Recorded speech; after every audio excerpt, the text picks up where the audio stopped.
मुंबईतल्या वडाळ्यातल्या शास्त्रीनगरमध्ये झालेल्या गोळीबारात अर्जुन जयस्वाल या तरुणाचा मृत्यू झालाय। काल रात्री 10:30च्या सुमाराला ही घटना घडली। मृत तरुण कोकरी आगर चाळीत राहत होता। घराबाहेर बसला असताना अज्ञात मारेकराने त्याच्यावर गोळीबार केला। यात गंभीर जखमी झालेल्या अर्जुनला उपचारासाठी सायन हॉस्पिटलमध्ये दाखल करण्यात आलं। तिथे त्याचा उपचारादरम्यान मृत्यू झाला।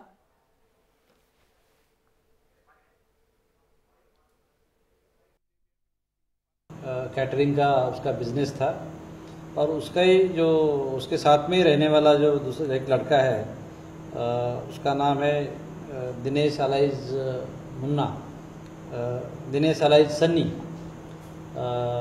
ऐसा पता चला है कि उसने उसके ऊपर फायरिंग किए।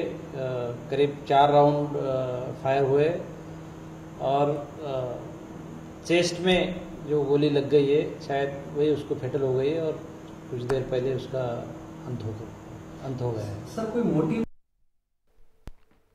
थेट जाऊया आमचे प्रतिनिधी विशाल सिंह आपल्याबरोबर आहे। विशाल, आपण तो वडाळ्यातल्या शास्त्रीनगरमध्ये हा तरुणाचा मृत्यू झालेला आहे। नेमका हल्ला कोणी केलाय, मारेकरी कोण आहे, याबद्दल काही सुगावे पुरावे पोलिसांना मिळालेत का?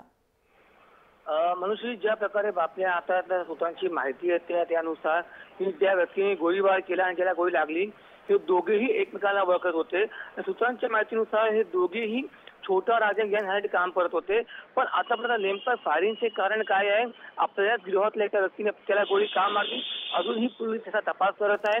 कारण पोलिसांची दिलेल्या माहितीनुसार हे दोघेही एका ग्रुपमध्ये काम करत होते आणि दोन्ही एकमेकाला ओळखत होते। यांच्यात नेमका कोणता वाद झाला, त्या वादामुळे त्याच्या मित्रासारखे असलेल्या व्यक्तीने त्याची फायरिंग केली आहे। पण अजून पोलीस नाव डिस्क्लोज करत नाहीये, कारण त्याची माहिती काढायची आहे की नेमका हा व्यक्तीने कशाला फायरिंग केली आहे, त्याचे हत्या कुठे आले होते आणि हा जो मुन्ना जयस्वाल आहे ह्याच्यावर केली फायरिंग का केली आहे, असे अनेकशे प्रश्न उपस्थित झाले आहेत। पण पोलीस अजून तपासाची बाब करते आहे।